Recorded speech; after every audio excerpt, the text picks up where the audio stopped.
afternoon, everybody, and welcome to Fundraising BIDness Talk. I'm Patrick Cyber, owner and lead auctioneer at G Events LLC, based here in Beaverton, Oregon, and happy to be with you today as we do every Wednesday at noon. Occasionally we missed one because of conflicts, but I think we missed last week, but my apologies for our loyal viewers out there. Flash, you know I'm talking about you. Anyhow, I wanted to get together and let's visit a little bit today. We always try to chat about things that are currently happening in the fundraising auction or golf tournament business, and we're extremely excited. We're kind of halfway through our spring season. Spring break tends to kind of be that halfway point for me in the spring season. And I wanted to share with folks a little bit about the different things that I've noticed and things that have kind of been hot topics over the last few weeks as we have gone into the spring season and raising lots of money. I mean, first and foremost, I have been overwhelmed and excited to see the generosity in donors supporting their favorite nonprofits. It has been an amazing spring so far, with record amounts on many levels, and seeing some tremendous generosity. So it warms your heart to see folks being as fired up as they are. Hey, as people are tuning in, I do want to remind you, hey, chat, type in the chat box, say hi, tell us where you're coming in from. We're excited to have you join us. And as always, feel free, drop a question. If you have a comment, you have a thought, have a question, feel free to drop it in the comment box. I will be able to see it here, thanks to our friends at StreamYard, and I would love to address your question or comment. So let's just dive into it. And let's talk a little bit about what I've been seeing in the spring. And as I do, I'm going to just throw up the topic and let's talk about this. This is something that I've seen a few different times this spring, and I felt it was worthy to throw it on the show just for a quick segment. And that is silent versus online auction. And what I'm talking about there is not necessarily whether a silent auction with paper bid sheets is against, comparing it to an online auction. That's not really my point. I think everybody's clear. I'm a huge fan of online auctions now. I think during COVID, our communities have really embraced the online option, and I think it is the best option for many reasons. But one of the things that I continue to see groups doing as they have moved from a silent auction to a online auction is they still refer to it as a silent auction in their marketing materials. And I've been a little sensitive to it. Maybe it's that golf tournament guy in me that has worked with the United States Golf Association and the PGA Tour, and they're very caught up in the terms, especially the USGA, and not in a negative way, but they're very sensitive to the terminology. And so it's always caught me off guard that, hey, we're not having a silent auction, we're having an online auction. But it really stuck out to me a couple of times this spring when I had some clients who promoted that this year they were going to have their silent auction was going to be online. Okay. And then I saw them promote that we have part of their event was, a live auction, a silent auction, and this and that, but they didn't really promote the fact that it's an online auction. And I believe, and I saw it in the results, was that when they promoted a silent auction that was truly an online auction, I believe the consumer, the person in your community that you're trying to reach with your marketing efforts, believes that silent auction, when they see that term, they can picture paper bid sheets and walking around in a crowded social hour and writing down bids. That's a great option if that's what you want. My concern is if they're not planning on attending your gathering event, now they don't believe they can participate in your online auction because you didn't tell them it was an online auction. You told them it was a silent auction. So I'm going to encourage you, 100% in all your marketing materials. If you're using an online auction, please promote that you're having an online auction. Do not promote you're having a silent auction. Okay. The other thing I see a lot of is people ask me regularly, how long should the bidding window be? In other words, from when we open our bidding to when we close our bidding in our online auction. I'm going to tell you that I did a little research when we first broke into this online world here during the pandemic, and I reached out to my friends on the other side of the auction industry, folks in personal property, antiques, collectibles, real estate, automobiles, things of that nature, who have been doing online auctions for 20 plus years. And I heard the same thing over and over and over.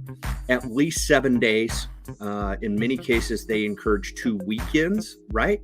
So the recommendation I make with most of our clients is, let's make it a 7-day window. We're going to open it up 7 days before our signature event, whether that signature event is a gathering event or a virtual event. Doesn't matter to me. We're still doing a fair number of virtuals because we had to plan, right? And for many clients, it works better. But I would say at least 7 days. The only extension to that I would say is if we're having a gathering event, like the next 2 weekends, I'm doing events on Saturday night. They're in-person events. We opened their online bidding on the Friday a week before. So really we're having an 8-day bidding window there. And I think that's great. I think we've got a better chance. As you know, I'm a huge fan of what I call a kickoff live stream, where we announce to the social media platform for that organization that online bidding is open, right? It engages a lot of bidding. It's fantastic. It's been a tremendous tool for us this spring and over about the last year and a half since we started doing them. But I think it's best to do those kickoff live streams on a weekday. And so I want to make sure that we open our bidding on a weekday and then extend it to whenever the signature event is. And like I said, the signature event could be a gathering event. It could be a virtual event. Either one. Want to have a minimum 7 days for that online bidding window. The second question, or the next question that I get a lot, is when should we close our online bidding? I think many of us are trained from our gathering event days to close the bidding on our quote silent auction before we move to the dinner portion of our event. And so I've seen a lot of groups tell me they're going to close a day before the gathering event, or I've seen groups tell me they're going to close an hour at the end of the social hour. And basically they're just adopting what they used to do. Okay. And I'm going to disagree with that. I'm going to tell you that I would like to see your online bidding extend through that signature event. So if that signature event is a gathering event, then I want to make sure that we continue the online bidding or leave that portal open until probably, I'm going to say, a half hour after the scheduled end of that gathering event or virtual event. So if we're planning a virtual event that goes from 7 to 8 o'clock, I'm going to set the closing time on the online auction to be 8:30. If we're having a gathering event and we're planning on being done by 9 o'clock, I would probably close it at 9:30 or even 10 o'clock, depending on the feel for the organization, right? And the reason I say that is it lets people have time to enjoy the program at the gathering event prior to that online auction closing. I also find that the signature event, whether it's the virtual or the gathering event, is crucial to building momentum and enthusiasm for the bidding on the online auction. I've been charting our bidding on online events for the last several months, and there is a definite U shape, if you will, to the graph. And what I mean by that is that we have our highest level of activity on the day we open and on the day we close. And that's very similar to what we saw on the other sides of the auction industry. So that doesn't surprise me, but I don't see why we would try to cut that short. I think that the energy that comes with the gathering event, that signature social event, is crucial to the success of that online auction. So I'm going to encourage you, keep that online auction open until the end, maybe 30 minutes after the close of your signature event. And then the other thing I bring up, because I think this is great for organizers and folks that are putting together these events, whether it's a committee at a nonprofit or it's a school. One of the things that I hear all the time, or they kind of ask is, hey, do we need to display the online items at the gathering event? And my answer so far has been no. I believe that your folks have had an opportunity to review the items online. If you've done a good job of building your auction catalog online, that they have photos, that you can put up representative images of the item that is for sale. Now, and in that case, there's no reason to actually have to bring the item to the gathering event, for a couple of reasons. First and foremost, there's a probability that, or a possibility, I should say, there's a possibility that the winning bidder is not at the gathering event, right? Because you do not restrict your bidders to have to be ticket holders. So in that case, and you're going to close your online bidding after the signature event. So I truly believe there's not much of a reason to bring those items, right? And I think you're kind of wearing yourself out, bringing them, displaying them, printing all the description sheets.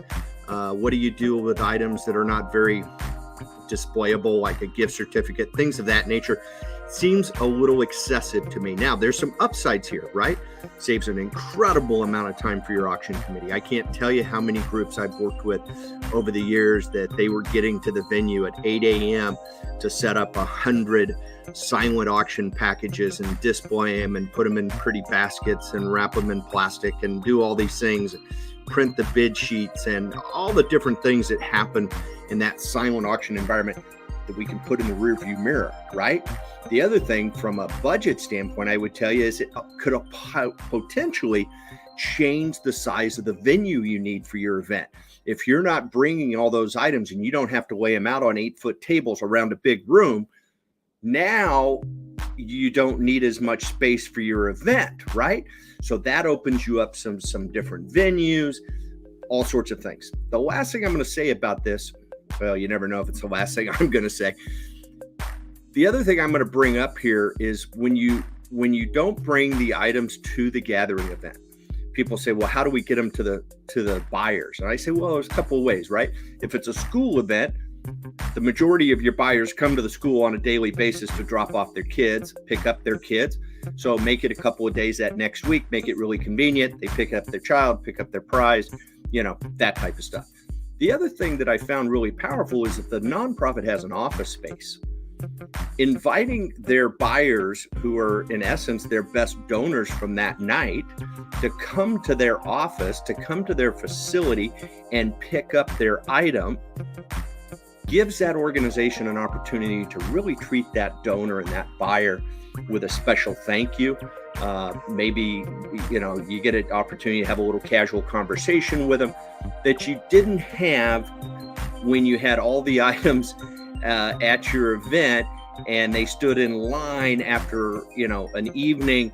They stood in line and waited to get their stuff, and it was just a hassle, right? So I think that this is a really great opportunity to kind of change the dynamics. As you hear me say regularly on this show, folks, they've taken our Etch-a-Sketch and they've shaken it up and down. It is completely clean. So I'm going to encourage you, really be sensitive to whether you take and you display the items from your online auction at your gathering event. A lot of flexibility there. It's not as expected as it once was. The only exception I will say to that is if you have a really incredibly unique item that pictures just don't do it justice.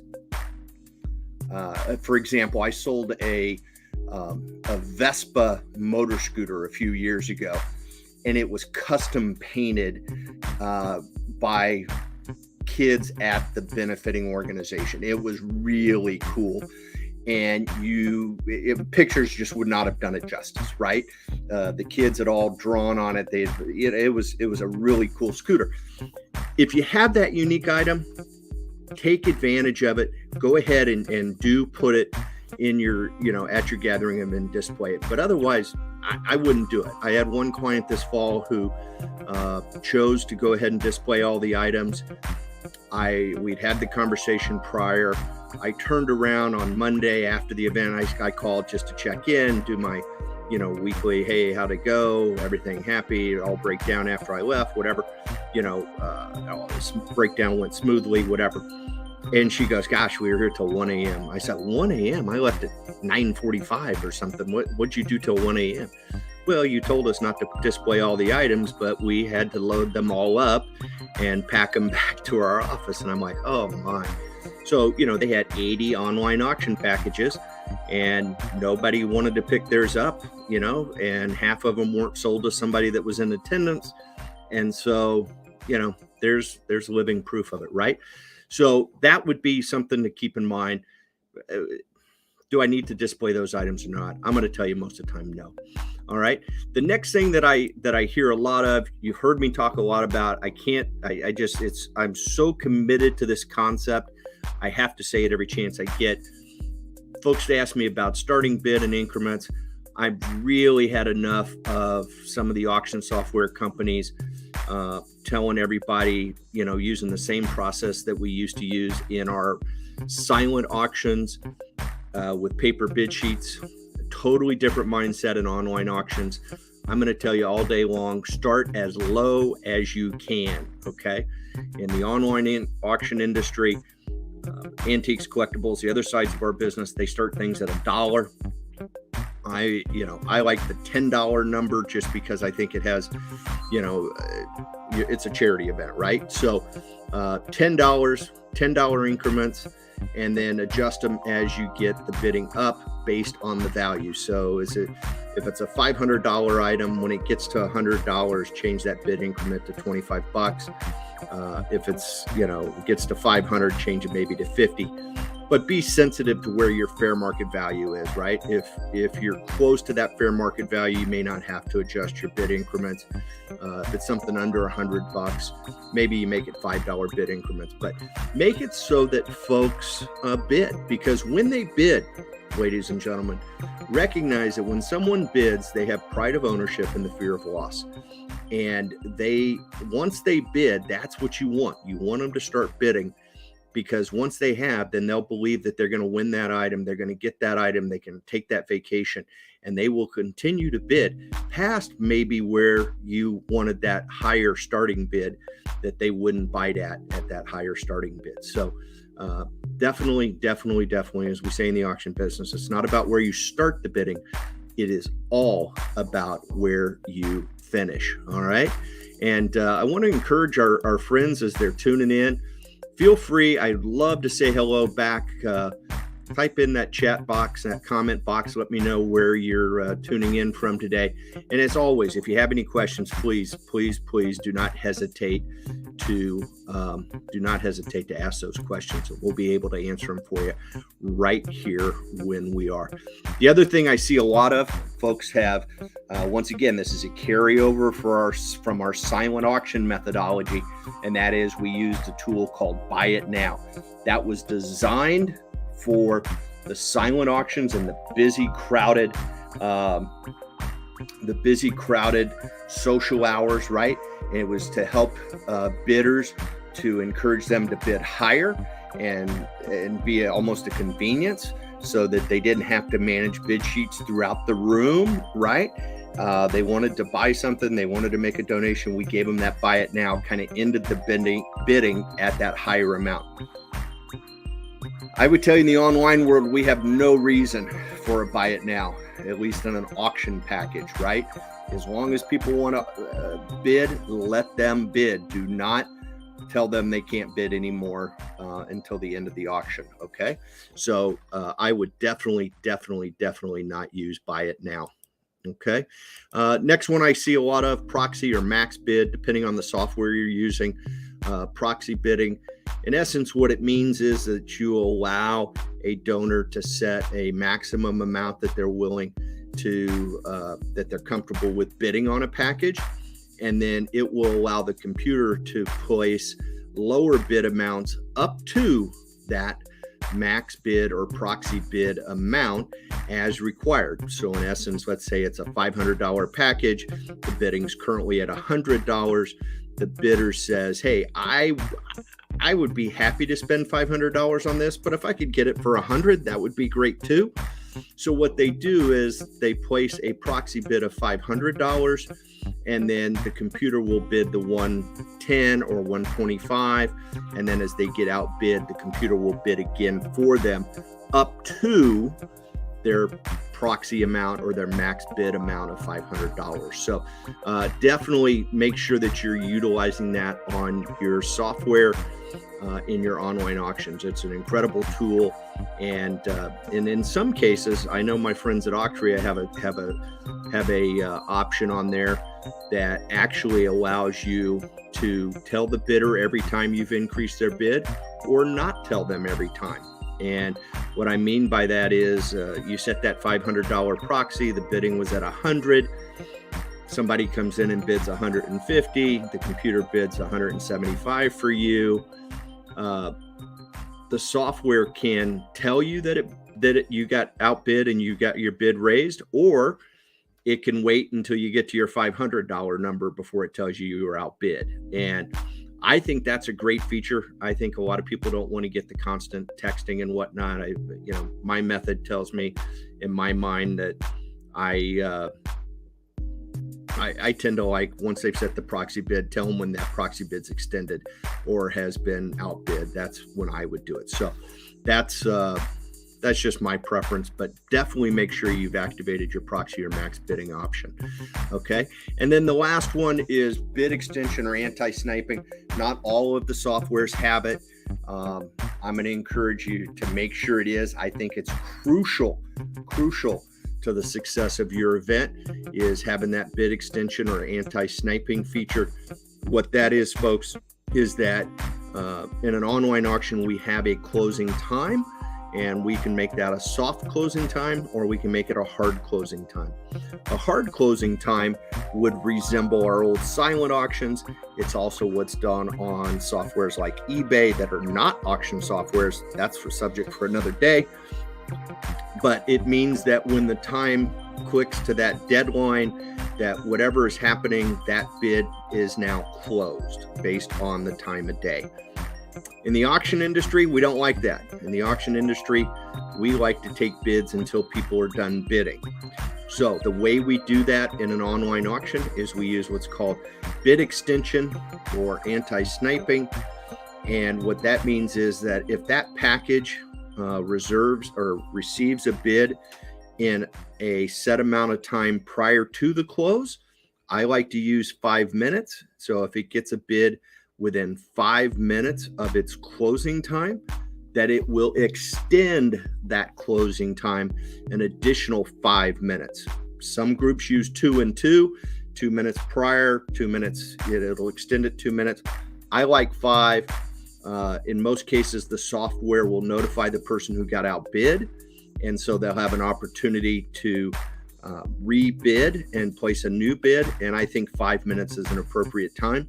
I'm going to tell you, it's incredibly powerful. I've done a couple of run the results on a few of my events. One in particular, I can recall they had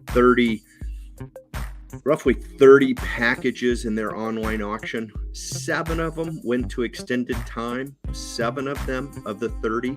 Okay, so almost a third. Definitely, what's that, 20 some odd percent? Not quite 25%, maybe a little more than 25%.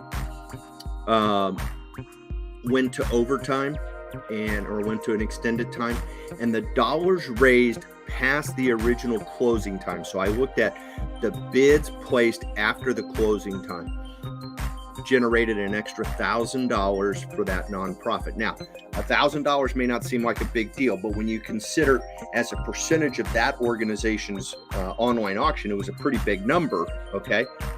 I would also tell you that it paid for their software subscription for the year. okay? Because they're using Octria. Their subscription was $600 for the year.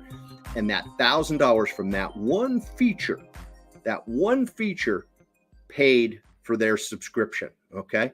So if you have bid extension or anti-sniping feature on your software, make sure that you have it utilized and turned on. And like I said, I recommend 5 minutes prior to the closing time. And when it receives a bid, 5 minutes within that closing time, that it will extend the closing time an additional 5 minutes to allow for that bidder who was just outbid, or any other bidder, quite honestly, to come in and place a new bid. I think it's incredibly powerful and very, very helpful. So, folks, that's all I have for today. I appreciate you tuning in. I want to remind you we're here every Wednesday, nearly every Wednesday at noon here on the Pacific Standard Time, as we are now. In case you miss one of the episodes and you want to check it out, you can always go to fundraisingbidnesstalk.com. All 53 episodes are posted right there for your viewing and enjoyment. And we always appreciate if you have any reason you want to check us out, reach out, go to geventsllc.com. There you will find a link that you can schedule a one-on-one consultation at no cost to you. And we would love to visit and answer any questions about your specific event and see if we can help you. We're not restricted to being only here in Beaverton, Oregon. We do help groups all over the country, and we would love to help yours. So don't hesitate. Reach out, geventsllc.com. I want to thank our friends at StreamYard for providing this incredible tool that we use every week on the show. It's fantastic. We actually do some virtual events with this also. So I wish you all the best. Thanks so much for tuning in again today. I wish you nothing but the finest. May your bids soar, as my buddy Lori Hockman always says. And until next week, have a great day. Bid high and bid often.